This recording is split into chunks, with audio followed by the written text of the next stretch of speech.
Nathan Cute Vlog. Oh my God! Masaya lang, bakit ba?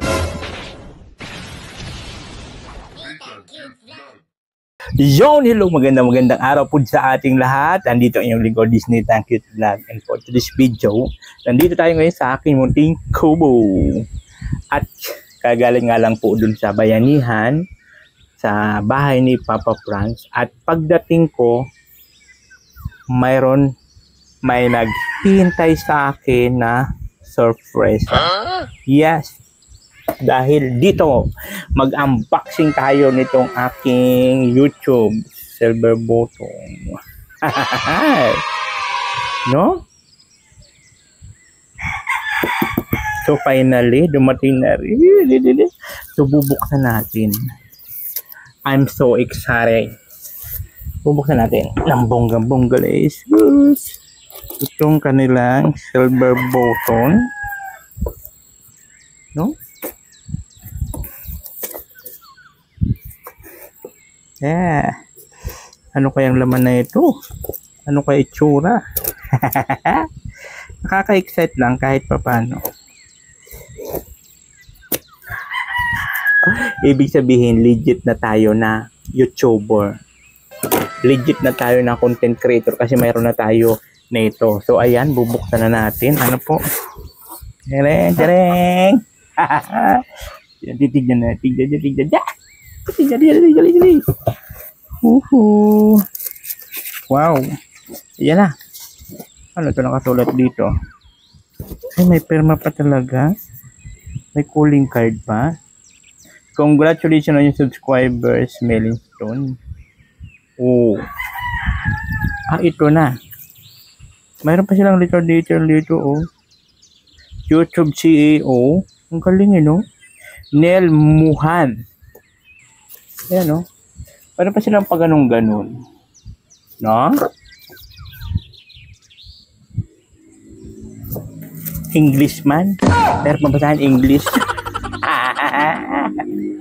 At syempre ito yung pinaka maganda. Oh my goodness. Taran!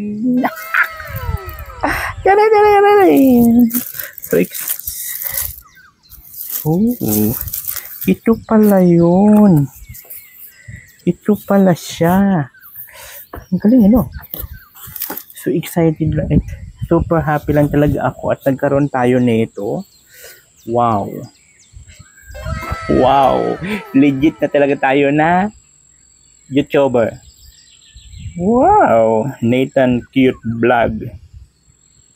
Taray. Salamin pala to dito. O, pwede ka manalamin. Yung sa pinsan ko kay Basketball Talk, malaki yung una-una nilang ano. Pero ito, maliit lang pala siya. Ano? Ayan, o. Nathan Cute Vlog. Oh my God! Masaya lang, bakit ba? So finally, nakaabot na rin tayo ng 100. Yun, ang galing, yun, no? Sino ba naman mag-aakala magkakaroon tayo na ito? 100 subscribers. May magalit naman, ha? Sabihin nyo naman, fake yung tawa-tawa. Bakit mo ganun, no? Dapat maging masaya lang tayo kung anong mayroon na ano yung na-achieve yung mga kapwa natin. Hindi yun, nay. Itago muna natin ito. Kasi pagka natayo na yung bahay namin ni Joe sa kwarto ko, doon ko gagawa ko doon ng studio ko sa kwarto. So, siyempre, i-display ko ito sa likod. Habang nag-live tayo, andun sa likod. Para naman, legit na ano tayo. Content creator. Wow, toro. Yeah! At taray ni Akla. Ito, ano pa ba to? Recognize your team. Okay. English ulit? Mayroon ba sa English? So, ayan na. May calling card pa sila dito.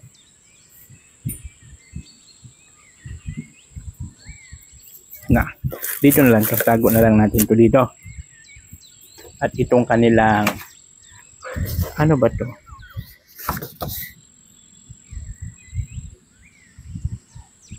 English kasi. Tayo doon. Tago na natin English. English man. No? Ang hirap sa English.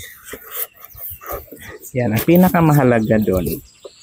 Nakuha na natin siya. So maraming salamat kay Mr. J. Actually siya talaga ang nag-post no na i-apply ko na siya sa silver button. Ano po? Si Mr. J talaga ang nag-post. Di ko mapurang sa maayos, no? Tulak.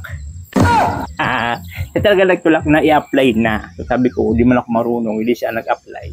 Siya kasi magaling po mga likot yun si Mr. Kahit ganyan siya. Magaling mga likot siya ng line tulad niyan. Magaling siya mga likot. Kaya nga, nung in-apply niya, actually, pangalawa na to kasi yung una, pangalawang delivery yung una kasi na-postpone. So, pangalawa na siya na deliver. So, ayan, siyempre maraming salamat sa inyo yan, no? Sa mga viewers natin, sa mga subscribers, sa mga nagtitiwala na magagawa natin mga bagay-bagay. Basta magtiwala lang, no? Tiwala lang at yun nga, so double kasiyahan ko at natanggap ko na siya, silver button at siyempre masisimulan na po ang ating bahay. So maraming salamat po sa nagtitiwala at sa ating anonymous na magpasimula po ng ating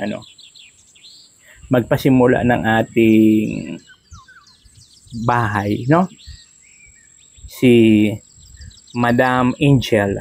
Ayaw man niya magpa-mention, Angel na raw. Ang bait-bait niya. Kasi every time na nag-ano siya sa akin, lagi ako nagpapasalamat. At sabi niya sa akin, wag daw ako sa kanya magpasalamat. Bagkus kay God daw ako magpasalamat. Although totoo naman kay God naman. Siyempre dahil din sa kanya, di ba? Ang galing nga napaka-bait ng tao na yon.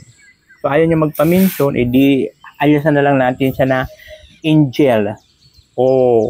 Angel. Hindi ko man makita mukha niya.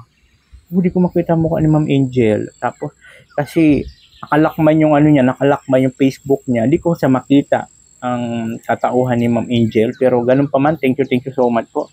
Kasi ang hangarin lang daw niya is matapos na yung bahay namin para nang sa ganun ay magkasama na kami ni Josh dito. Kasi napakahirap po ng ganun na tulad niyan. Pagkagaling ko dun sa construction, daan ako doon, asikaso sa kanya, asikaso doon sa kabila. Asikaso na naman ako dito kay Lucky, pakainin ko si Lucky kasi dito man ako naliligo at wala man tubig doon. Lagi, madalas, always. After ko na mag-live dito, punta naman ako doon. Doon man ako matutulog tapos asikasuhin ko naman siya ng almusal niya, siyempre at papasok sa school. And then after noon, balik na naman ako dito. Alas 5 punta na ako doon. Asikasuhin siya ng kanyang almusal. Pagpasok niya. And then after nun, balik na naman ako dito para asikasuhin ko naman yung sarili ko, maliliko. And then punta na ako sa lighthouse. Diba? Lagari ang lola mo. Kaya wala talaga akong time rumampa siya pala. Pero ganun pa man, siyempre meron tayong Junakis. So yun lang, kung nag-iisa lang naman siya, i-ano na natin sa kanya lahat. I-focus na natin lahat, ibuhos na. Nag-iisa lang naman siya. Like ko sa kanyang paalala, napakahirap ng sitwasyon ko pero never ako nagre-reklamo. Siyempre, obligasyon natin yung bilang isang magulang. Kaya ang sabi ko lang sa kanya, ayusin lang yung pag-aaral. Pag mag-aaral lang mabuti, ayusin, hindi ko kailangan ng sobrang taas ng mga score, mga grado. Ang importante makatapos. Huwag magbubulakbol.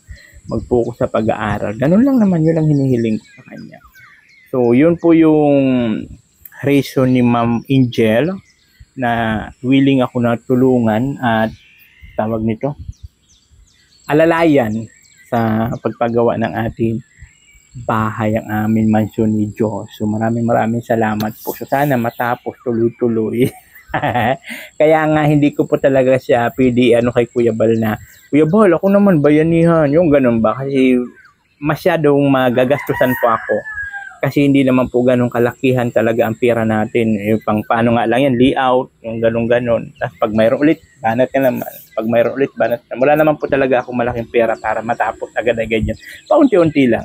Pag nagbayanihan kasi, magastos lalo. Lalo pa sa pagkain. Di ba? Magkano nagastos ni Kuya sa pagkain araw-araw? Lunch. Saka merienda, di ba? So, sabi ko, hindi ko kaya yung ganun. Okay lang sana kung mayroon ka talaga sponsor na malaking sponsor para matapos talaga yung bahay mo. Pero kung yung pautay-utay lang naman kasi, pag may pera, go. Pag wala, wala. Ganun lang. Kaya sabi ko, hindi ko kaya yung bayanihan. So yun na lang, paunti-unti. Pag may pera, go. Pag wala. So, maraming salamat sa mga nagtitiwala. Sa mga sumusuporta, sa mga nag-skip ng ads, malaking tulong po yun. Sa mga nagpapalipad po every time na live ako, maraming salamat sa mga nagpapalipad. Thank you so much po sa inyo lahat. Hindi ko na kayo maisa-isa at baka may mga hindi ako mabanggit, magtampo. Basta yun na yun. At siyempre kay Ma'am Angel. Yan, Angel, pangalanan ko na lang siya ng Angel. Kasi Angel man siya, di ba? Angel.